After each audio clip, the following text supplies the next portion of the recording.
মিডিয়াতে YouTube, Facebook, LinkedIn এই সবগুলোতে এবং অনেকগুলো টিভি সরাসরি সম্প্রচার করবেন। তো সবাইকে আমি এনকারেজ করব যে অবশ্যই যাতে ইভেন্টটা তারা দেখেন বা ঘরে বসে দেখেন, পার্টিসিপেট করেন, তাদের পয়েন্ট অফ ভিউ থেকে ফিডব্যাকটা নেওয়ার চেষ্টা করেন যে বিনিয়োগকারীরা কি বলছেন। আমরা মেইন ইভেন্টের কথা আপনাদেরকে আগে একটু করে বলেছিলাম যে মেইন ইভেন্টে আমাদের প্রধান উপদেষ্টা উনি প্রধান অতিথি হিসেবে থাকবেন।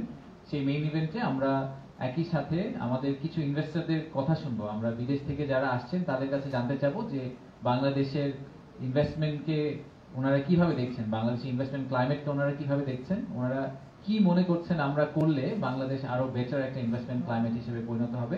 আমরা একজন লোকাল ইনভেস্টরের কথাও শুনবো, একজন বড় ব্যবসায়ী বাংলাদেশি, উনি বক্তৃতা রাখবেন, আমাদের অ্যাপেক্স এর নাসিম মনসুর ভাই। তো ওনার কাছ থেকে আমরা জানার চেষ্টা করবো যে বাংলাদেশি যারা লোকাল বিনিয়োগকারী, তারা তো আমাদের বাংলাদেশের জন্য একটা বড় আসলে ড্রাইভার, আমাদের বিনিয়োগের একটা বড় অংশ কিন্তু লোকাল বিনিয়োগকারীদের থেকে আসে। তো তাদের যে ভিউটা, তারা আসলে আমাদের সরকার থেকে কি এক্সপেক্ট করেন, কিভাবে ওনাদেরকে আমরা আরো বেটার একটা ইনভেস্টমেন্ট ক্লাইমেট দিতে পারি, সেই ব্যাপারেও আমরা তার কাছ থেকে শুনবো। এছাড়া আমরা প্রধান অতিথি যখন থাকবেন সেই সময় আমরা 5টি অ্যাওয়ার্ড দিব। আমরা আগের বার বলেছিলাম আমাদের নাম্বারটা একটু কম ছিল, বাট আমাদের এখন ফাইনালি যেটা হয়েছে আমরা 5 জনকে সম্মানিত করব, কোম্পানি বা ইন্ডিভিজুয়াল। তো প্রথমটা হচ্ছে একজন লোকাল ইনভেস্টরকে আমরা সম্মানিত করব, তার সাথে একজন ফরেন ইনভেস্টরকে আমরা সম্মানিত করব। ইএসজি বা সাস্টেইনেবিলিটি সাইডে কন্ট্রিবিউশনের জন্য আমরা এক সংস্থাকে সম্মানিত করব। আর সবশেষে আমরা অ্যাওয়ার্ড দিব হচ্ছে ইনোভেশনের জন্য, একটা কোম্পানি যারা খুব ইনোভেটিভ কিছু একটা করেছে তাদেরকেও আমরা আলাদা করে সম্মানিত করবো। এই 4টা করব। আর বাংলাদেশের ইনভেস্টমেন্ট ক্লাইমেটে আপনারা জানেন যে আমাদের অনেক বিদেশি কিন্তু আছেন যারা বছরের পর বছর ধরে বাংলাদেশে আছেন, 20-25 বছর ধরে বাংলাদেশকে ওনারা অ্যাম্বাসেডারের মতো বাংলাদেশকে বিভিন্ন দেশে পরিচিতি দেওয়ার চেষ্টা করেছেন, বাংলাদেশে বিনিয়োগ করেছেন, অনেক দিন ধরে আছেন, বাংলাদেশের সাথে খুব ক্লোজ ভাবে জড়িত। আমরা অনেক বাংলাদেশি হয়তো 20-25 বছর দেশে থাকি নাই, কিন্তু ওনারা কিন্তু অনেক দিন ধরে আমাদের দেশের সাথে কাজ করছেন। তো এরকম একজন বিদেশি বিনিয়োগকারীকে আমরা একটি সম্মাননা দিব, ওনাকে আমরা অনারারি সিটিজেনশিপ অফার করব এই ইভেন্টের থ্রুতে। সো এটা একটা কমপ্লিটলি ডিফারেন্ট অ্যাঙ্গেল দিবে আমাদেরকে, বাট আমরা জেনারেলি মনে করি যে আমাদের সবচেয়ে বড় অ্যাম্বাসেডর হতে পারে হচ্ছে যে কোনো বিদেশি যদি এসে বলে বা সে তার দেশে গিয়ে বলতে পারে যে আপনারা বাংলাদেশে বিনিয়োগ করেন কারণ আমার বিনিয়োগটা খুব সফল হয়েছে এবং আমি মনে করছি যে বাংলাদেশ বিনিয়োগের জন্য একটা খুব ভালো জায়গা। তো সেই এসেন্সটাকে হাতে নিয়ে আমরা ওনাদেরকে ওরকম একজন ভদ্রলোককে আমরা অনারারি সিটিজেনশিপ অফার করব। আর এর বাইরে আপনারা আগে শুনেছেন যে অনেকগুলা এমওইউ সাইন হবে, কিছু ইনভেস্টমেন্ট কমিটমেন্ট হবে। MoU signing actually is a big range. So এই রেঞ্জের মধ্যে শুধুমাত্র আমরা ইনভেস্টমেন্ট নিয়ে কথা বলছি না, আমরা এর পাশাপাশি আর বেশ কিছু যেগুলো টপিক আছে, যেগুলো মেইন কি টপিক ইনভেস্টমেন্ট ক্লাইমেট রিলেটেড, যেরকম একটা এক্সাম্পল হিসেবে আমরা বলতে পারি যে লেবার ল নিয়ে আমরা খুবই, আপনারা দেখেছেন যে ইন্টারিম গভর্নমেন্ট লেবার লর ব্যাপারে খুবই সিরিয়াস। আমরা মনে করি যে এখানে আসলে সরকার, ব্যবসায়ী এবং আমাদের শ্রমিক যারা আছেন সবার মধ্যে কিন্তু একটা ইকুইলিব্রিয়াম কাজ করতে হবে, এটা সবসময় ওয়ান সাইডেড হলে চলবে না। তো আইএলওর সাথে আমরা এরকম একটা দ্বিপাক্ষিক চুক্তি স্বাক্ষর করার চিন্তা করছি, তার সাথে আরো বেশ কিছু মাল্টিল্যাটারাল ওটার মধ্যে ইনভলভ থাকবে।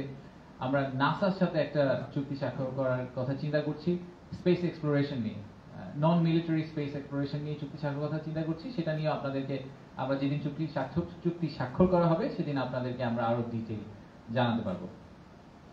আর ফাইনালি আমি যেটা বলবো যে মিডিয়ার জন্য আমরা যথেষ্ট ভাবেই কেটার করার চেষ্টা করছি কিভাবে আপনাদেরকে বেস্ট অ্যাক্সেসটা দেওয়া সম্ভব হয়। একটা মিডিয়া কর্নার থাকবে, তো যখন এই মেইন প্রোগ্রামগুলো হতে থাকবে সারাদিন ধরেই তো অনেকগুলো প্রোগ্রাম চলবে, ওই ভেন্যুতে একটা মিডিয়া কর্নার থাকবে। তো যারা আপনারা ওখানে যাবেন তারা ওই সময়ে যদি কোনো বিনিয়োগকারীকে বা আলাদা করে কাউকে ইন্টারভিউ করতে চান বা কারোর সাথে কথা বলতে চান, তাহলে আপনারা মিডিয়া কর্নারটা ইউজ করে সেই জিনিসটা করতে পারেন। সেই সাপোর্টটা আমরা আপনাদেরকে ফুললি দেওয়ার চেষ্টা করব। এর বাইরে আমার আসলে তেমন বড় কিছু বলার নেই। আপনাদের যদি কোনো প্রশ্ন থাকে আমি প্রশ্নগুলো নিতে চাই। তার আগে আমি লাস্ট একটা ছোট্ট পয়েন্ট বলে নিই, আমি জানি এই প্রশ্নটা আসবে, তো এটা নিয়ে আমি একটু আগে কথা বলে নিই। সেটা হচ্ছে যে গতকালকে অলরেডি আমরা একটা সম্মান সম্মেলন করেছি যে আমেরিকার যে ট্যারিফ রিলেটেড যে ইস্যুটা আছে সেটা নিয়ে। তো অনেকেরই ধারণা যে এটার সাথে আসলে ইনভেস্টমেন্ট সামিট কিভাবে রিলেটেড, ইনভেস্টমেন্ট সামিটের ঠিক আগে এরকম একটা ইনসিডেন্ট হলো, তাতে আমরা এটার ব্যাপারে কি মনে করছি। তা আপনি যদি আমাকে পার্সোনালি জিজ্ঞেস করেন, আমি I C the glass half ফুল, এই কারণে যে আসলে আপনি যদি ওনাদের যে পয়েন্ট অফ ভিউ থেকে ওনারা আসছেন, ইউএসটিআর এর একটা রিপোর্ট আছে বাংলাদেশের ব্যাপারে, বাংলাদেশের বিনিয়োগের যে অবস্থা, সেই অবস্থার ব্যাপারে ইউএসটিআর এর একটা রিপোর্ট আছে, সেই রিপোর্টের উপর বেস করে ওনারা অনেকগুলো ডিসিশন ড্রাইভ করেছেন বলে বলছেন।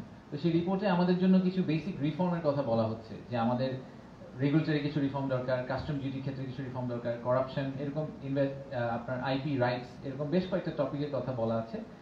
এই রিফর্মগুলো কিন্তু আমরাও করতে চাচ্ছিলাম। আমরা ইন্টারিম গভর্নমেন্ট হিসেবেও চাচ্ছিলাম যে বাংলাদেশের যে বিনিয়োগ ব্যবস্থা সেখানে একটা মেজর রিফর্ম হোক, যাতে ইনভেস্টরদের জন্য ভবিষ্যতে বাংলাদেশে ব্যবসা করা ইজি হয়। তো ওনাদের এই এডিশনাল পুশটা আমাদের জন্য আসলে একটা খুবই বেনিফিশিয়াল আউটপুট। আমি মনে করি যে এই মোমেন্টামের উপর বেস করে আমরা অনেকগুলো রিফর্ম আসলে আমাদের বিনিয়োগ ব্যবস্থার মধ্যে করে ফেলতে পারবো, সেটা আমাদের জন্য আসলে ভালোই হবে। এটার মধ্যে নেগেটিভিটি আমি একদমই কিছু দেখি না। এই অপরচুনিটি ইউজ করে আমি মনে করি যে আমাদের আসলে ওভারঅল ইনভেস্টমেন্ট ক্লাইমেটে একটা সিগনিফিক্যান্ট প্রোগ্রেস আনা সম্ভব। আর আমাদের কম্পিটিটর কান্ট্রি যারা আছে তারাও আমাদের সাথে একই বোটের মধ্যে আছে, একই নৌকায় আছে। সো তাদের ডিরেকশন অফ ট্রাভেলটা যেদিকে হবে, আমাদেরটাও মোস্ট লাইকলি সেদিকেই হবে। সো আমি এটা নিয়ে একেবারেই চিন্তিত না যে ইনভেস্টমেন্ট ক্লাইমেটের ঠিক 4 দিন আগে হঠাৎ করে একটা ইউএস এর চেঞ্জ ইন পলিসি আমাদের জন্য কি মেজরলি নেগেটিভ হয়ে গেল কিনা। আমি অ্যাকচুয়ালি পার্সোনালি মনে করি যে ইটস এ গুড সিগন্যাল। আমরা এটাকে ব্যবহার করে, আমরা এটার অপরচুনিটিটাকে নিয়ে আমরা ভবিষ্যতে আরো বেটার ইনভেস্টমেন্ট ক্লাইমেট তৈরি করার চেষ্টা করবো বাংলাদেশে। ধন্যবাদ।